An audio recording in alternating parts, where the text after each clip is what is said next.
నుంచి గర్భవతి మహిళ చనిపోయిన ఒక పాము శరీరం మీద తన రక్తాన్ని వేస్తుంది. దానితో ఆ పాము పునర్జీవి అయిపోతుంది.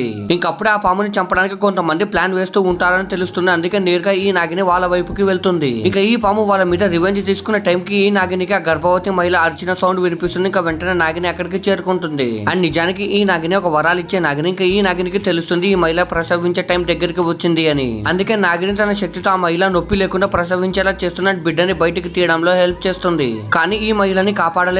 వెంటనే దీనికి కారణమైన ఒక మహిళ దగ్గరికి పగ తీర్చుకోవడానికని వెళ్తుంది. ఇంకా ఈ మహిళ ఆ నాగిని చూసి చాలా భయపడిపోతుంది అండ్ గట్టిగా అరవడం మొదలు పెడుతుంది. అప్పుడే నాగిని ఒక డ్రిల్ మిషన్ లోకి మారుతుంది అండ్ వేగంగా తిరుగుతూ ఆ మహిళ దగ్గరికి వస్తుంది. ఇంకప్పుడే ఈ మహిళ చేతికి ఉన్న ఈకల నుండి గ్రద్ద బయటికి వస్తుంది. దానిని చూసి నాగిని అక్కడి నుండి మాయమైపోతున్నాడు. ఆ గ్రద్ద కూడా తిరిగి ఈకలోకి వెళ్లిపోతుంది. ఇంకప్పుడే ఏం జరిగిందో చూసే ముందు మీకు ఈ డబ్బుల కంటే మీ అమ్మ ప్రేమ గొప్పదని భావిస్తే వీడియోని లైక్ చేసి ఛానల్ ని సబ్స్క్రైబ్ చేసుకుని కామెంట్ లో లవ్ యూ మా టైప్ చేయండి. చివరికి ఈ మహిళని ఒక సాధు కాపాడుతూ ఉంటాడు. ఎందుకంటే ఆమె ఈ సాధుకి శిష్యుడు కాబట్టి.